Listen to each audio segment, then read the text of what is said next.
Hello friends, welcome back to ఈ అమ్మ చేతి వంట. ఇవాళ ఫుడ్ ఏంటంటే బెల్లం అప్పాలు. శ్రీ మహాలక్ష్మికి, వెంకటేశ్వర స్వామికి, ఇంకా ఆంజనేయ స్వామికి వారికి నివేదిస్తూ ఉంటారు. ఇవి వారికి ఎంతో ఇష్టమని చెప్తూ ఉంటారు. ఈ దీపావళికి అమ్మవారికి నైవేద్యంగా సమర్పించాలి, భోగభాగ్యాలు మనం కలగాలి అంటే ఇవి చేయాలి. ఇవి చేయటం చాలా తేలిక. ఇవి పక్కా కొలతలతో ఎప్పుడు చేసినా చాలా అంటే చాలా బాగా పర్ఫెక్ట్గా వస్తాయి. అసలు వంట రాని వారు కూడా జాగ్రత్తగా చేస్తే ఈజీగా అయితే చేసుకునేవచ్చు. ఇవి కనీసం ఒక వారం పైగా అయినా నిలువ ఉంటాయి.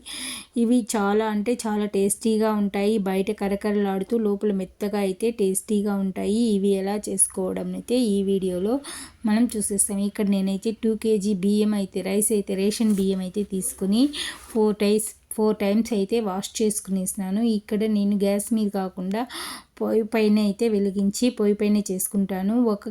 2 kgల బియ్యానికి అయితే 1 kg బెల్లం అయితే వేసుకుని ఇక్కడ పాకం అయితే వేస్తున్నాను. ఈ బెల్లం పాకానికైతే మనం ఒక చిన్న గ్లాస్తో వాటర్ వేసుకుని బెల్లం బాగా దంచి వేసి కరిగించుకుంటూ ఉండాలి. ఈ బెల్లం పాకం అయితే నీళ్ళల్లో బాగా ఒక 5 minutes పాకం వస్తే చాలు. తర్వాత అయితే బెల్లం పాకం బిన్న అయితే వచ్చేస్తుంటుంది.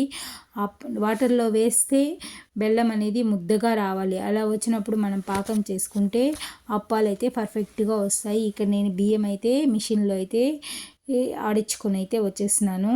ఇప్పుడు ఈ బెల్లం పాకం అయితే పర్ఫెక్ట్గా వచ్చినప్పుడు వాటిని ఆరబెట్టకుండా మూత పెట్టుకుని అందులో ఆయిల్ అయినా సరే, నెయ్యి అయినా సరే వేసి పెట్టుకొని అరిటాకులో అయితే వేసి పెట్టుకొని తట్టి ఆయిల్ వేడైన తర్వాత వేసుకుంటే ఎంతో టేస్టీకరమైన అప్పాలు అయితే రెడీ అయిపోతూ ఉంటాయి. ఇవి ప్రతి ఒక్కరు కూడా ఈజీగా చేసుకునేవచ్చు ఇంట్లో. ఇవి తప్పకుండా మీరు ట్రై చేయండి. ఈ వీడియోకి ఒక లైక్ చేసి సబ్స్క్రైబ్ చేయడం మాత్రం మర్చిపోవద్దండి. మీరు చేసి ఎలా వచ్చిందో కామెంట్లో తెలియచేయండి.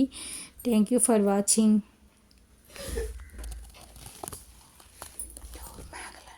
ఇస్తా అని చెప్పు, రమ్మని చెప్పు.